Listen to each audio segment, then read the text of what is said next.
Lord, maraming salamat sa regalo mong buhay, Panginoon. Ang araw na ito, ang panibagong gising na ito ay panibagong blessing mula sa iyo, Panginoon. And Lord, salamat po sa mga bagay na hindi namin hinihiling pero ipinagkakaloob mo, Panginoon. Maraming salamat po.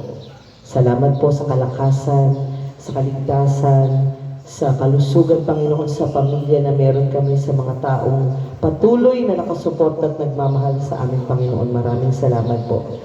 Salamat din po sa mga taong dinala mo at ibinigay mo sa aming kapaligiran, Panginoon, na nagbibigay kalakasan sa aming, Panginoon, at nagiging motivasyon para kami magpatuloy sa aming buhay at lumaban at patuloy na gawin ang nararapat na naayon sa iyong kalooban, Panginoon.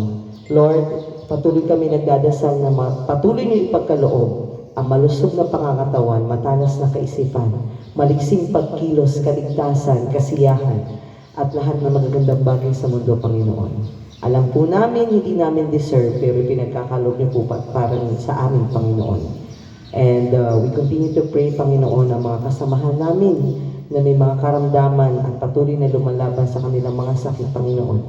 Ipagkaloob niyo sa kanila ang healing, ang strength, ang hope, na huwag sumuko sa buhay dahil alam namin walang imposible po sa inyo.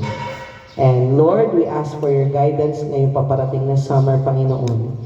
Bigyan niyo pong proteksyon ang ating mga senior citizen, gayon din po ang mga taong may hina ang mga immune system, Panginoon.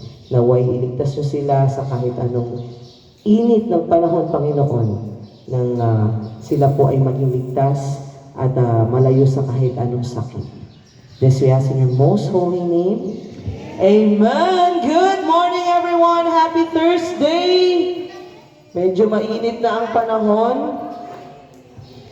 And for today's Zumba, saan na si Coach? We have Coach JD! Let's go, Coach! Connect na, connect.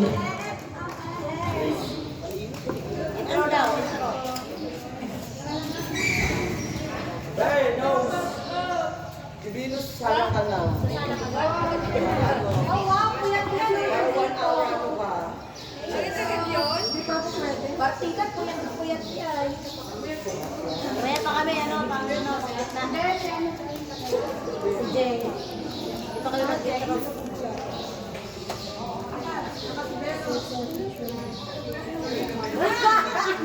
Uy, lawas ka ang